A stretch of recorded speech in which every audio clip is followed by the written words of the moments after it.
Bonjour à tous, on se retrouve dans une nouvelle vidéo et j'ai trop hâte de tourner cette vidéo parce que je pense que ça va être ma vidéo préférée de ma chaîne. Comme vous l'avez vu dans le titre, on va parler de physique quantique. Mais cette fois-ci, on va faire une introduction à la physique quantique. On va parler de ses fondements, de ses principes de base, de son historique. Parce que j'ai eu la remarque plusieurs fois où des amis m'ont dit qu'on ne comprenait rien à mes vidéos parce qu'ils n'avaient pas les bases nécessaires pour les comprendre. Parce qu'en fait, je vous parle de physique quantique, de principes quantiques, mais je vous ai jamais expliqué ce qu'est la physique quantique en elle-même. Donc aujourd'hui, dans cette vidéo, on va faire une introduction, voir ce qu'est la physique quantique. Parce que vous avez peut-être des idées erronées sur cette physique, parce que dans les films de super-héros, Marvel, etc., on utilise le mot quantique à tout va dès que on utilise de la magie qu'on ne peut pas expliquer. Oh, c'est un téléporteur quantique. Grâce à la quantique, on va pouvoir remonter dans le temps. Enfin, non. Donc dans cette vidéo, on va voir ce que c'est que la physique quantique. Et je vais dire le mot quantique un nombre incalculable de fois. Désolée pour ça. Et du coup, c'est parti. Mais avant de parler vraiment de physique quantique, passons en revue la physique classique. En fait, la physique classique, c'est extrêmement large. Quand on parle de physique, en fait, ça veut tout et rien dire. Parce que la physique, ça peut être la mécanique, par exemple l'étude des mouvements des objets. Ça peut être la mécanique des fluides, donc l'étude des fluides, de l'eau, etc. Ça peut être la thermodynamique, de l'électromagnétisme, de l'électrodynamique. Enfin bref, ça peut être plein de choses différentes. Et en fait, fin 19e siècle, début 20e, il y a plein de phénomènes qu'on n'arrive plus à comprendre avec la physique classique. La physique classique a des limites, et justement des limites au niveau des particules très petites. Très petites. Par exemple un atome, ou même encore plus petit, un électron, un photon. Il y a plein de phénomènes, notamment avec de la lumière, qu'on n'arrive plus à expliquer d'une façon classique. Par exemple, avec les franges d'interférence de Fresnel, etc. On n'arrive plus à comprendre ces phénomènes. Il y a tout un consortium de scientifiques qui commencent à se pencher sur la question. Par exemple, Albert Einstein, Niels Bohr, Max Planck, Erwin Schrödinger, Heisenberg, et plein d'autres, qui commencent à vraiment se dire, mais en fait, qu'est-ce qui se passe quand les particules sont toutes petites? Parce que c'est ça la physique quantique. La physique quantique, c'est pas l'étude de ce crayon, c'est l'étude des différents composants qui composent ce crayon. Les atomes, les électrons, à l'intérieur des atomes, etc., etc., etc. Donc déjà, première définition de la physique quantique. La physique quantique est l'étude des toutes petites particules. Parce qu'en fait, les toutes petites particules, elles se comportent pas comme une balle, comme un crayon. Par exemple, si je lance un électron comme ça, sa trajectoire, elle va pas être la même que lorsque je lance une balle. Par exemple, vous avez peut-être déjà entendu parler de la dualité onde-corpuscule. C'était tout le sujet de ma première vidéo YouTube sur l'effet photoélectrique et le prix Nobel d'Einstein. Je vous invite à aller voir, mais après cette vidéo. Et du coup, voilà, fin 19e, début 20e, il y a des expériences qui émergent où, en fait, on n'arrive plus à comprendre ce qui se passe. Et l'expérience mère de la physique quantique, l'expérience qui a vraiment ouvert la physique quantique, c'est ce qu'on appelle l'expérience des fentes Young. Cette expérience, elle est toute simple. On prend une source de lumière et on va venir éclairer une plaque opaque avec deux petits trous.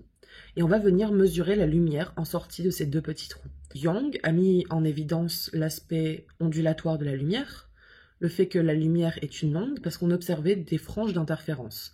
La lumière passait par les deux trous en même temps, comme une onde, et interférait avec elle-même. Sauf que plus tard, les scientifiques ont réussi à mettre en œuvre une source qui ne balance que des quantums d'énergie, c'est-à-dire des photons uniques ou des électrons uniques. Comme ça, pou, pou, pou.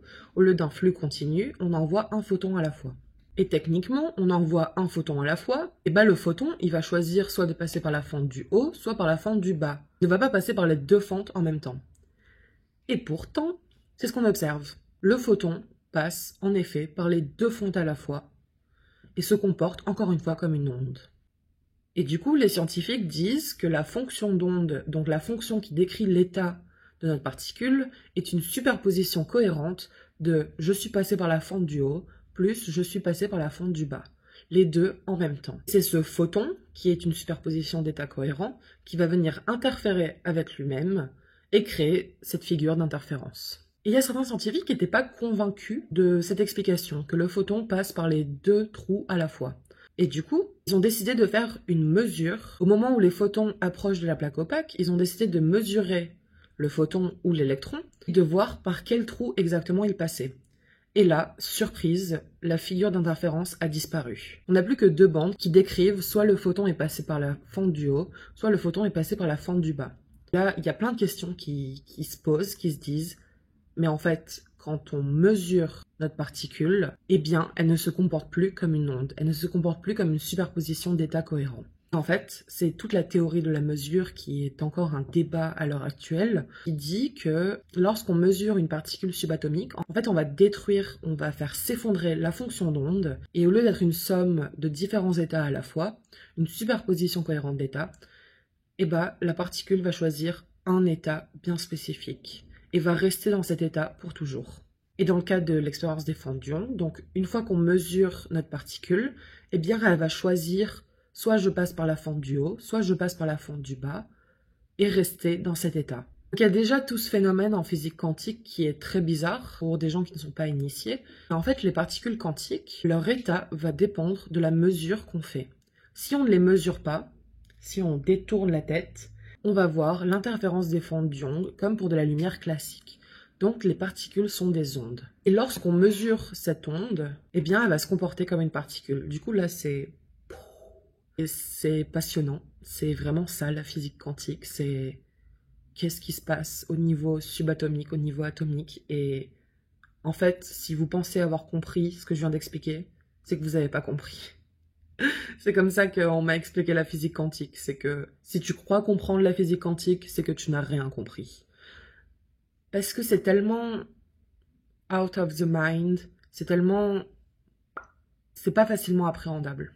Et lorsqu'on parle de physique quantique, on peut aussi parler d'autres choses, par exemple le principe d'incertitude d'Heisenberg, qu'on ne peut pas connaître la vitesse et la position d'une particule en même temps. Ça nous dit que si on connaît très très bien la position d'une particule, on ne connaît pas du tout sa vitesse, ce qui est vraiment contre-intuitif. Et à l'opposé, si on connaît très précisément sa vitesse, on ne va pas connaître sa position. C'est ce que j'ai expliqué dans ma vidéo sur les condensats de Bose-Einstein, je vous invite à aller la voir aussi, où je vais vous parler plus en détail de ce principe d'incertitude. On peut aussi parler de l'intrication quantique qui nous dit que deux particules, lorsqu'elles sont intriquées, ça veut dire que l'état de l'une influence l'état de l'autre de manière immédiate.